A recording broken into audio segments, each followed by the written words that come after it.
আসসালামু আলাইকুম। সৌদি আরবে যারা নতুন আসবেন অথবা আসছেন কিন্তু কাজ পাইতেছেন না, অথবা কাজ পাইছেন কিন্তু ভালো কোনো কাজ এখনও পাইতেছেন না, তাদের জন্য এই ভিডিওটা। ভাই আপনারা চাইলে কিন্তু ড্রাইভিং লাইসেন্স বানায় রাখতে পারেন, ড্রাইভিংটা শিখতে পারেন। যারা আসবেন তারা ড্রাইভিংটা শিখে আসেন, আর যারা এখনও কাজ পান না বা অন্যান্য কাজ করতেছেন তারা ড্রাইভিংটা শিখেন, ড্রাইভিং লাইসেন্সটা বাইর করেন। বাহির করার পরে যদি নিজের একটা গাড়ি থাকে তাইলে কাজের অভাব পড়তো না।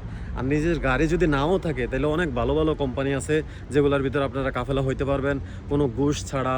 এবং অনেক ভালো ভালো কোম্পানি আছে যেমন ফুড ডেলিভারির অথবা ডেলিভারির যে কোনো কোম্পানি আছে, এগুলোর ভিতরে আপনার গাড়ি না থাকলেও আপনার কোনো ধরনের ফায়দা দেওয়া লাগবে না, কিন্তু আপনারা চাইলে কাফেলা হয়ে যেতে পারবেন। সৌদি আরবে যদি আপনার ড্রাইভিং জানা থাকে এবং আপনার যদি একটা লাইসেন্স থাকে, ভাই আপনার কাজের অভাব পড়তো না। ঠিক আছে, 3,000 4,000 রিয়াল কিন্তু চাইলে যে কোনো মাসে কামাইতে পারবেন যদি একটু পরিশ্রমী হন এবং আপনার ড্রাইভিং জানা থাকে, ড্রাইভিং লাইসেন্স থাকে, সব মিলিয়া তাহলে 3,000 4,000 রিয়াল কিন্তু কামানো একটা ব্যাপার না।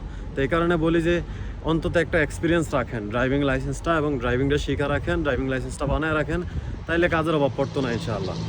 এই যে এই নাই সেই নাই, ওই জায়গায় 1200 টাকা 1500 টাকা বেতনে কাজ করবেন, তার থেকে ভালো ড্রাইভিংটা শিখেন, লাইসেন্সটা বানান। যে কোনো ফুড ডেলিভারিতে এখন আপনি গেলে আপনার গাড়ি থাকলে তো ভালো, আর গাড়ি না থাকলেও আপনি যে কোনো জায়গায় কাফেলা হইতে পারবেন।